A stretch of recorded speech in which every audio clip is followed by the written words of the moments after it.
희극 배우였던 찰리 채플린이 어느 날 길을 가다가 우연히 찰리 채플린 모방 대회를 하는 것을 발견을 하게 됐습니다. 대회에 참석한 모든 사람들이 찰리 채플린처럼 분장을 하고 또 거기에 있는 모든 사람들을 봤을 때 누가 진짜인지 누가 가짜인지 구분할 수가 없을 정도였습니다. 채플린 역시도 호기심이 발동해서 자기도 참가 신청서를 내고 그 대회에 참가를 하게 됐습니다. 그 대회에서 찰리 채플린은 찰리 채플린 모방 대회에서 3등을 하게 되었다고 합니다. 남을 모방한다라는 것은 나를 잃어버리는 것이겠죠. 나를 잃어버리고 남을 닮아가는 것. 그렇기 때문에 모방을 하기 시작하면 닮아가게 되고 닮아가다 보면 똑같은 모습으로 형성이 되게 되는 것을 보게 됩니다.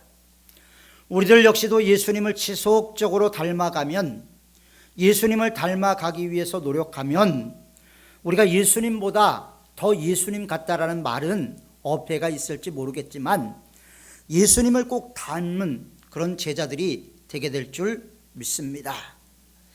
오늘 우리가 있는 우리의 현실은 어제 우리가 결단했던 선택의 결과였습니다. 오늘 우리가 선택한 선택의 결과가 내일의 나의 모습이 되게 될 것입니다. 우리가 무엇을 선택하든지 우리에게는 선택권이 있지만 우리가 예수님을 따르고 예수님을 본받고 예수님의 정신으로 우리가 이 세상을 살아가고자 한다면 분명히 예수님을 닮은 사람들로 우리는 점점 변화되어 갈 것이고 그것을 신학적인 용어로 성화라고 이야기를 하게 됩니다. 알리스터 맥그레스라는 분이 예수님을 경험하는 영성훈련이라는 책을 냈습니다. 이 책에서 저자는 아주 복음적이고 훌륭한 학자임에도 불구하고 이분은 원래 신학자가 아니고 생화학을 전공한 옥스퍼드 대학교의 교수였습니다. 그런데 그분은 과학적인 관찰을 통해서 복음을 효과적으로 해석했던 분인데 이분이 이런 말을 했습니다. 내가 페니실린에 대해서 알고 있었던 것과 실제 페니실린의 적용은 어쩌면 아무런 관계가 없을지도 모른다. 이 말씀을 다르게 해석하면 내가 알고 있었던 예수님과 예수님이 나를 아는 것과는 별개의 문제다. 이렇게 해석을 할 수가 있게 될 것입니다. 많은 사람들이 페니실린을 사용했을 때 페니실린의 효능을 잘 모르지만 그것을 맞으면 낫게 된다라는 생각을 갖게 되죠.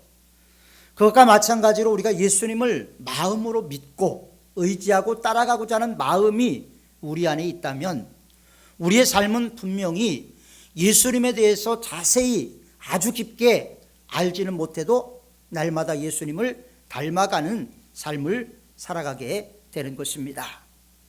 기독교 역사상 예수님을 가장 닮았다 이렇게 이야기하는 분들이 여러 분 있습니다.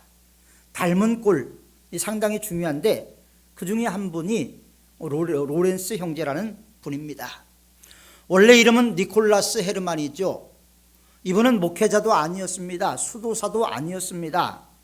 그는 수도원에서 평생을 지냈는데 수도원 부엌에서 잡일을 했기 때문에 그에게는 부엌의 성자다 이런 별명이 붙여지게 되었습니다.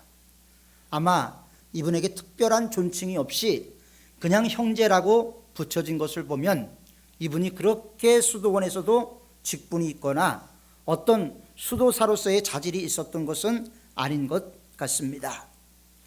그러나 수도사도 아니었고 계급도 낮은 그 로렌스 형제가 예수님 하나님의 임재에 대해서 가장 깊게 경험했다라는 것을 우리가 생각해 본다면 참 이분이 하나님을 임재하는 경험을 통해서 예수님을 닮아가는 삶을 살았다는 것은 이분이 신학적인 지식이 있어서 가능했던 것은 아닌 것 같습니다.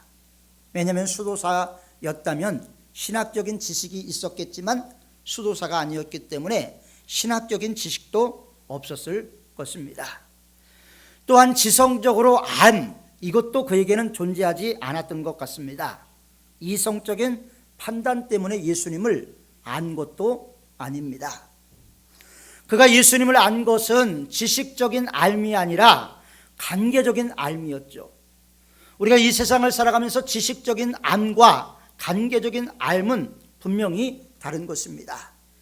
지식적으로 저분은 그 교회 장로님, 저분은 그 교회 권사님, 이것은 지식적인 알미죠.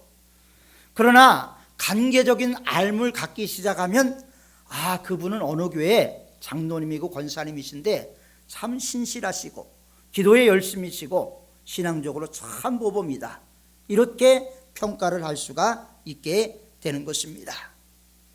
예수님을 알아간다, 예수님을 닮아간다라는 것도 우리는 관계적인 알을 통해서 이루어지는 것이지 지식을 갖고 이루어지는 것은 아닙니다.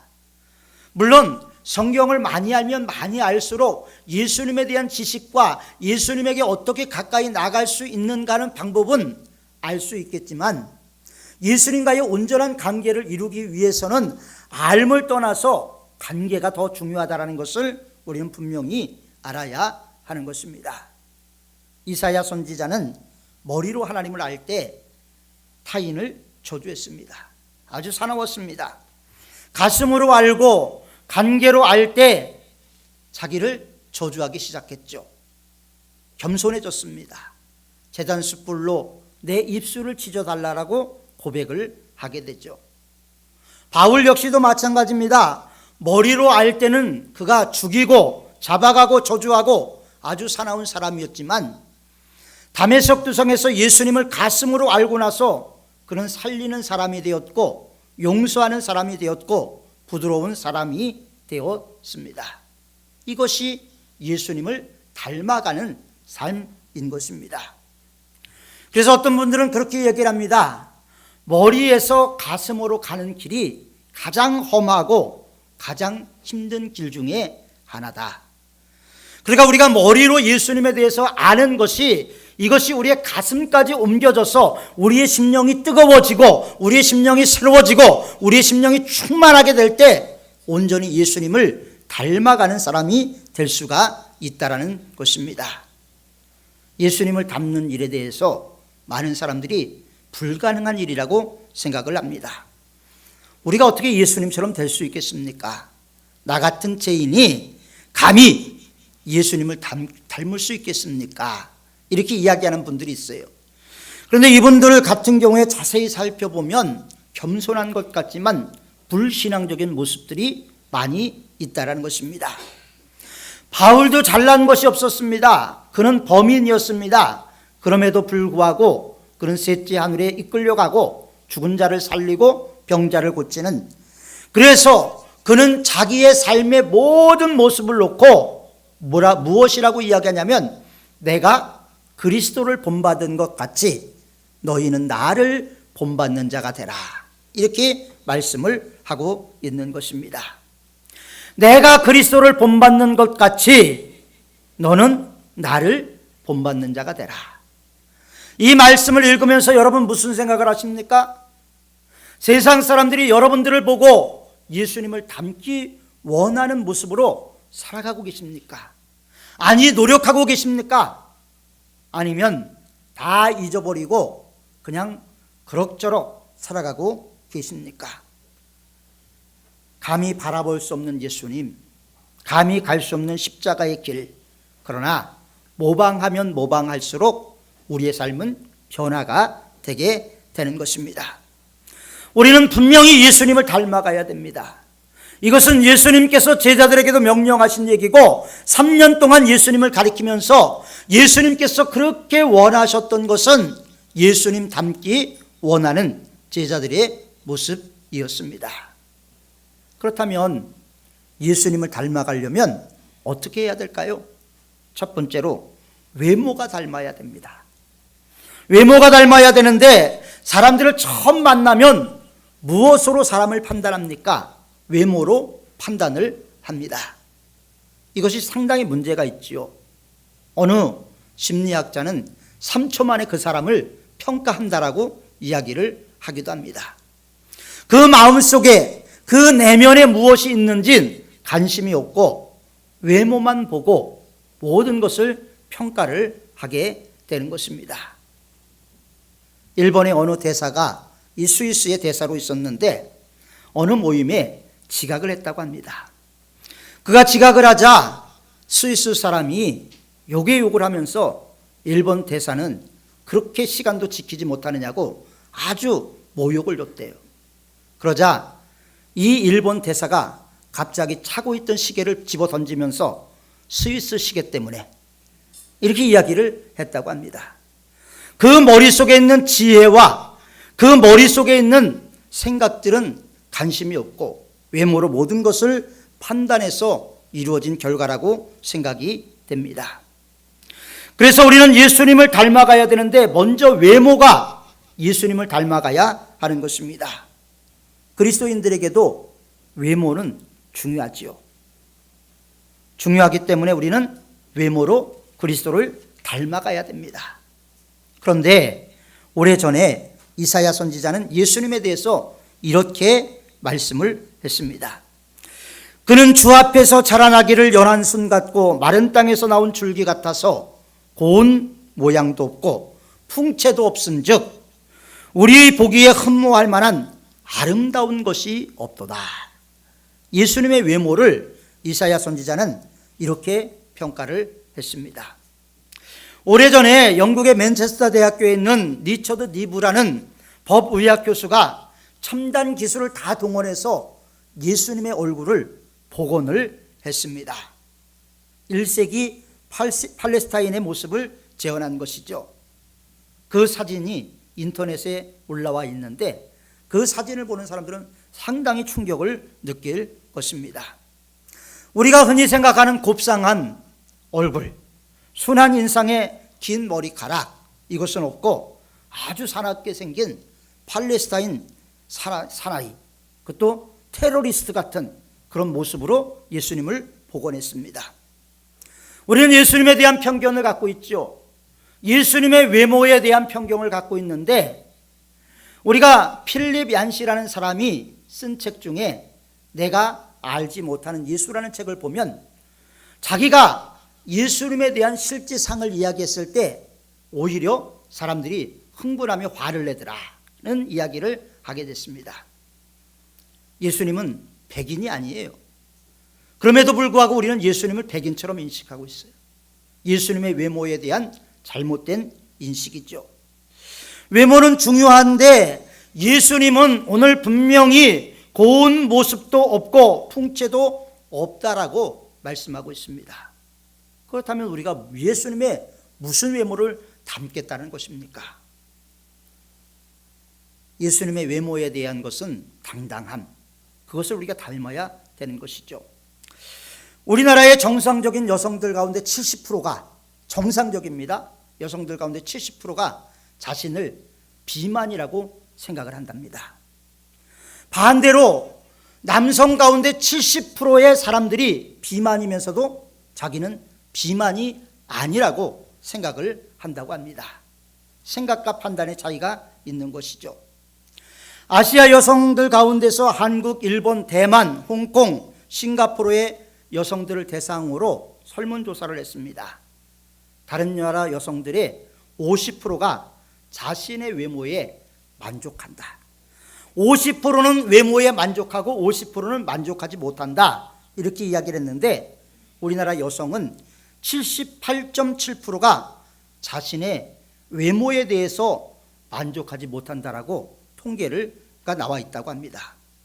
이 통계를 보면서 아시아에서 우리나라 여자들이 가장 못생겼구나, 이런 생각을 갖기도 했습니다. 예수님의 외모를 닮아야 된다는 것은 외형적인 모습이 아니라 그 얼굴에 나타난 모습이죠. 인자하고 권세 있는 모습입니다. 잘생긴 얼굴은 아니었을지라도 그럼에도 불구하고 사람들은 예수님에게 나오는 어떤 그런 권세의 두려움을 느꼈을지도 모릅니다. 그래서 예수님의 권세 있는 모습, 이런 모습을 우리는 닮아가야 하는 것입니다. 두 번째로는 내면이 닮아가야 돼요. 내면이라는 것은 무엇이냐면 사람의 마음이죠. 여러분들의 내면은 여러분들의 마음입니다. 그리스도인들은 그리스도의 마음을 닮아야 되는데, 빌립보서 2장 5절에 보면 너희 안에 이 마음을 품으라, 곧 그리스도 예수의 마음이니. 여러분들의 마음속에 많은 생각이 있을 것입니다. 그러나 너희 안에 이 마음을 품으라고 바울은 권면하고 있는데, 무슨 마음을 품으라는 것입니까? 예수 그리스도의 마음을 품으라는 것입니다. 자기를 비워 종의 형체를 가졌고, 또 사람과 같이 되셨고, 자기를 낮추시고 죽기까지 복종했던 그 마음을 가지라는 것입니다. 예수님을 닮는 사람은 끊임없이 자기를 비웁니다. 끊임없이 종이 되고 낮아지고 복종을 하게 되는 것입니다. 비움과 낮아짐의 연습을 통해서 우리는 예수님의 내면을 닮아가게 되는 것입니다. 창세기 1장 26절에 보면 하나님께서 사람을 만드셨을 때 우리의 모양과 우리의 형상대로 사람을 만들자, 모양과 형상대로 사람을 만들자, 이 말씀을 공동번역에서는 하나님께서 우리 모습을 닮은 사람을 만들자라고 기록을 하고 있습니다. 하나님께서 우리 모습을 닮은 사람, 이 말에서 우리가 느낄 수 있는 것은 무엇입니까? 우리 안에는 이미 하나님을 닮아가고자 하는 내면의 첫 번째 증거가 있다라는 것입니다. 닮은 모습을 내면이라고 말을 하지요. 위선자는 의의 도를 걸어가기보다는 의의 면류관을 생각합니다.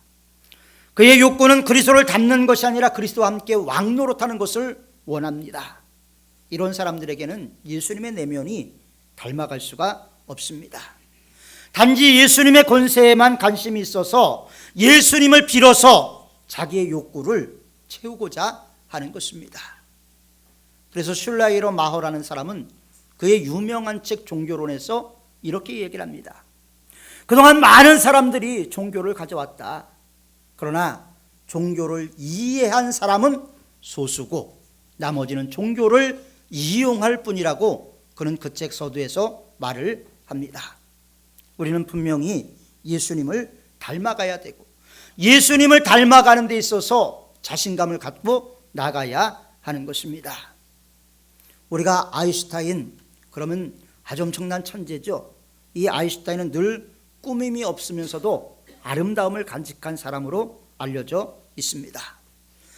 항상 헝클어진 머리를 하고 있었고요, 주름이 없는 무릎이 튀어나온 바지를 입고 있었습니다. 한 번은 외부에서 저녁 식사를 초대를 해서 이 아인슈타인에게 그런 이야기를 했다고 합니다. 좀 깔끔하게 옷을 입고 오시지요. 그러자 그가 그렇게 대답했대요. 왜 그래야 하죠? 편안하게 입어도 사람들은 다 나를 아는데, 이렇게 이야기를 했대요. 또 한 번은 국제회의에 참석하게 되어서 정장을 입어달라고 부탁을 했더니 이분이 그렇게 대답을 했대요. 왜 그래야 되죠? 내가 정장을 입으면 사람들이 나를 몰라볼 텐데. 항상 입던 옷만 입은 것을 기억이 돼서 그렇게 이야기를 했답니다.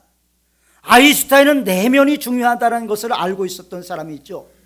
우리는 내면보다 외모에 관심을 갖고 있지만 진정한 그리스도의 사람은 외모도 중요하지만 내면이 중요하다는 것을 반드시 알아야 하는 것입니다.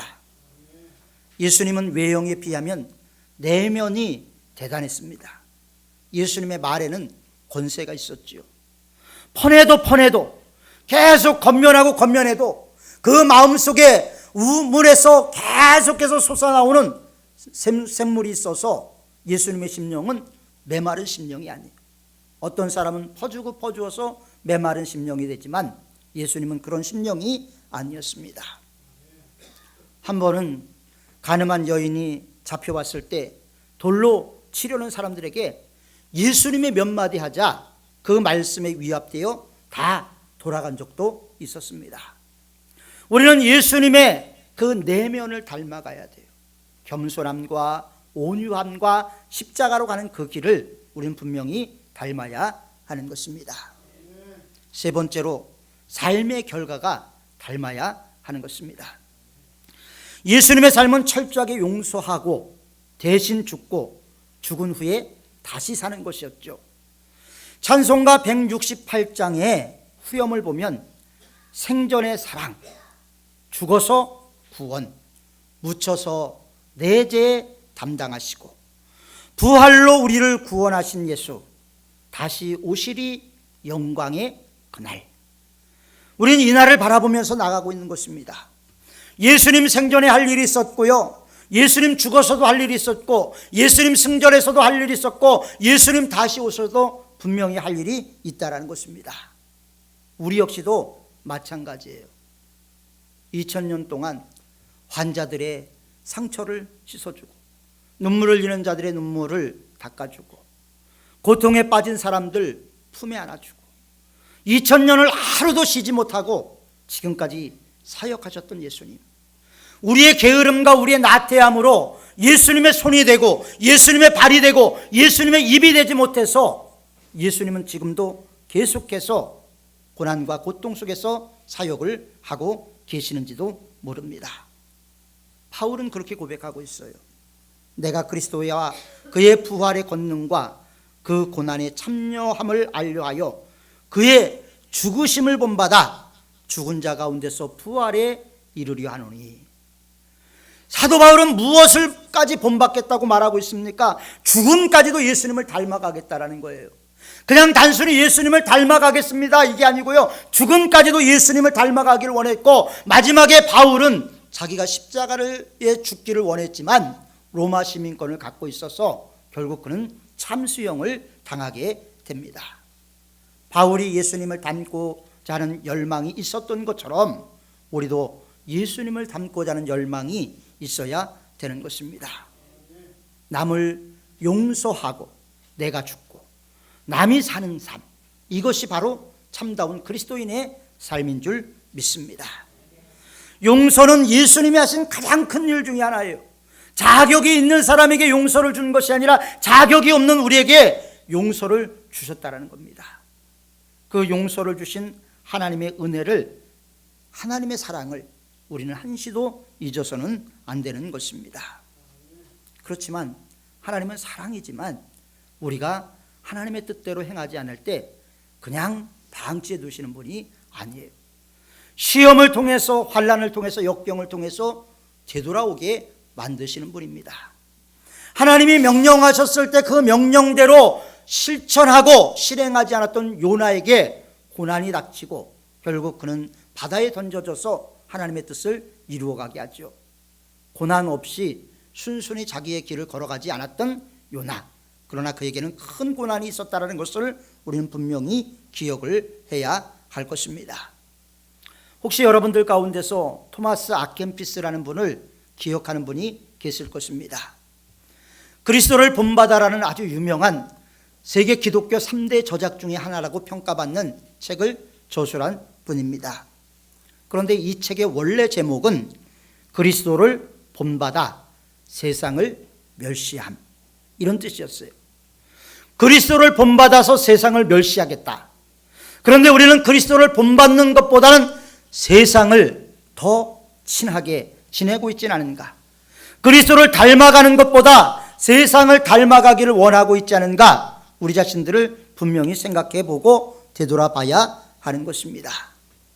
방향이라는 것은 우리의 자세에 달린 것입니다. 우리가 어떤 자세를 갖고 있느냐가 우리의 방향을 결정을 하는 것입니다. 자세가 바르면 방향이 바르고, 방향이 바르면 결과도 좋게 나오는 것입니다. 우리가 예수님을 닮아가는 것도 우리의 마음에서부터, 방향의 자세로부터 시작이 되는 것입니다. 아무 생각 없는데 예수님을 닮아갈 수 있겠습니까? 노력하고 훈련을 해야 하는 것입니다. 그리스도인의 평생의 삶은 훈련이라고 말합니다. 과연 우리는 훈련 중에 있습니까? 훈련을 포기하고 있습니까? 평생 그리스도를 닮아가는 훈련이 우리에게 있어야 하는 것이죠.